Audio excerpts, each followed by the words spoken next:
Hey, everybody, and welcome to another deep dive. You sent in some really interesting material on how to make self-introductions better. And, well, it looks like you're ready to kind of ditch the old robotic introductions. Yeah, it's funny how often we fall back on that, name, place, job kind of format, especially when we're in a professional setting. But the material that you sent does a really nice job of pointing out how we can make these introductions a lot more natural and engaging. Right. And I love how one of the sources even pointed out that specific robotic style. It was almost like they were making fun of it. Yeah. But, they quoted the example, I'm from place I work as a Job. Why is it that that type of introduction is so cringy?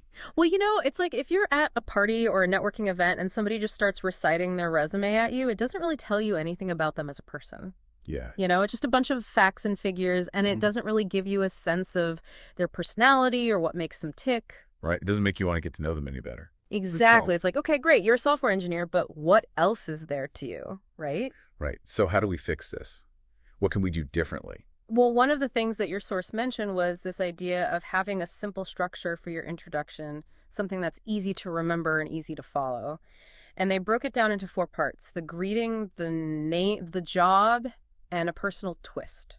Okay. And that makes a lot of sense. It seems pretty straightforward, but can you kind of walk me through how that actually works, like in a real life situation? Yeah, absolutely. So let's start with the greeting. Hmm. Instead of just saying hi, which can sound a little bit flat or generic, try something a little bit warmer like good morning or good afternoon or hey there, something that's a little bit more inviting. Right. Then you can introduce yourself with your name, just state it clearly and confidently. No need to shout it from the rooftops or anything like that. And then when it comes to your job, this is where you can really start to inject some personality. Instead of just saying your job title, try to focus on what you do or what you're passionate about. For example, instead of saying I'm a marketing assistant, you could say I help businesses connect with their ideal customers through creative campaigns. I like that. It's a little bit more descriptive and it gives people a better sense of what you actually do. Yeah. And it's definitely more interesting than just hearing marketing assistant. Exactly.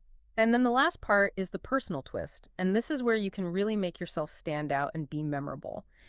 Think of something that's unique to you, a hobby or a recent accomplishment or something that you're really excited about. Yeah. For example, let's say you're a software developer who loves to rock climb in your free time. You could add, when I'm not coding, you can find me scaling mountains. Nice. Or maybe you just finished an incredible project at work. You could say, I just wrapped up a project that helped increase sales by 15%. Anything that gives people a little glimpse into who you are outside of work. So I think we've covered a lot of good stuff about what to do.